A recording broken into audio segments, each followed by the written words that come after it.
मुश्किल तुहार आना जाना भइल बा। आप अपने कॉलेज में जब पढ़ते हो आप बहुत सुंदर हैं। आज मुश्किल तुहार आना जाना भइल बा। तक के दिल देबू माना करबू तो पूरा कॉलेज के लइका दीवाना भइल बा। कताना की खुशी आप दिला के नहीं ना मांग रहा कहीं हम अपना जान बुझा फेफड़ा सब निकाल के देंगे। अरे के कारा के बोलत तो तमन्ना करबू तो पूरा कॉलेज के लइका दीवाना भइल बा। अबे के आशिक मर जाते हैं मेरी एक मुस्कान पे। क्या मुस्कान है कि लाखों आशिक मर जाते हैं सिर्फ कॉलेज के ही नहीं मेरी एक मुस्कान। क्या मुस्कुराहट है हो मेरे जैसा मेरे जैसा मेरे जैसा कोई नहीं है पूरे हिंदुस्तान में। मेरे जैसा कोई नहीं है पूरे हिंदुस्तान में। हो लाखों आशिक मर जाते हैं मेरी इस मुस्कान पे लाखों आशिक मर जाते हैं इनकी इस मुस्कान पे। हो मेरे जैसा तेरे जैसा मेरे जैसा कोई नहीं है पूरे हिंदुस्तान में। लेकिन क्या कहते हैं के दिल देबू माना करबू।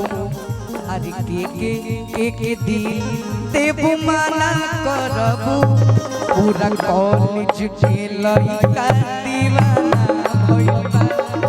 अरे काता के गोरी बोला मना करबू पूरा कॉलेज के लइका दीवाना भइल बा।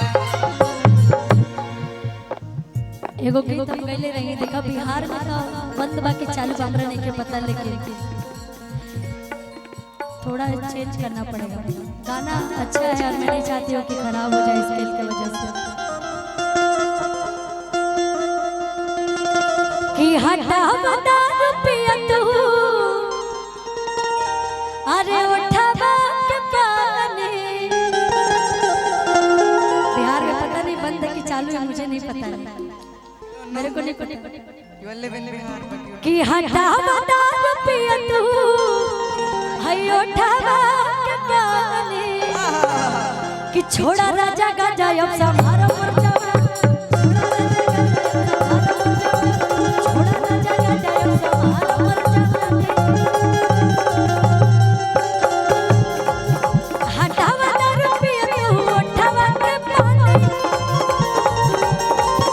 हटावा ना रुपया तू उठावा के पानी। यार कि छोड़ा राजा गाजा अब संभारो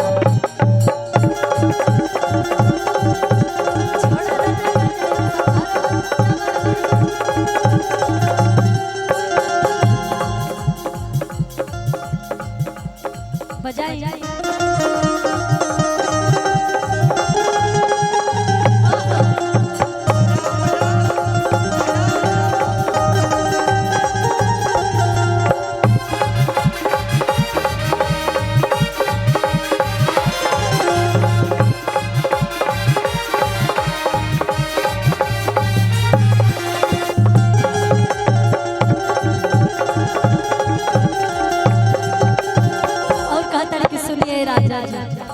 बोली रानी जी बोली। आखिर में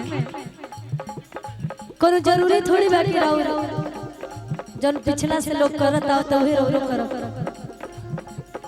ये जरूरी थोड़ी है कि हमारे जो पास्ट के लोग करते आ रहे हैं वही हम भी करें। हम ट्रेड को चेंज भी तो कर सकते हैं। ऐसे कहा था कि कबले ने भाई भैया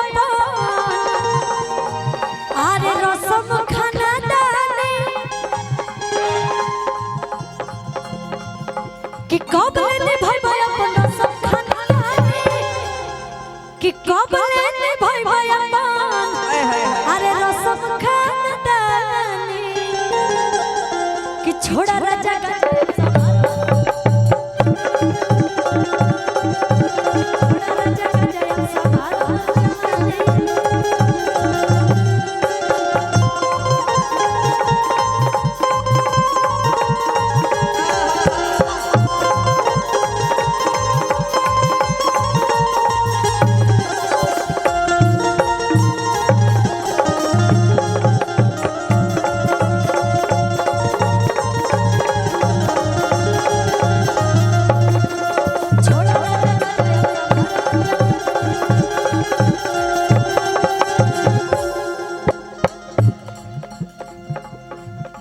बाबा लगाइए आज कीबोर्ड पे जो दोनों भैया परेशान हो गए हैं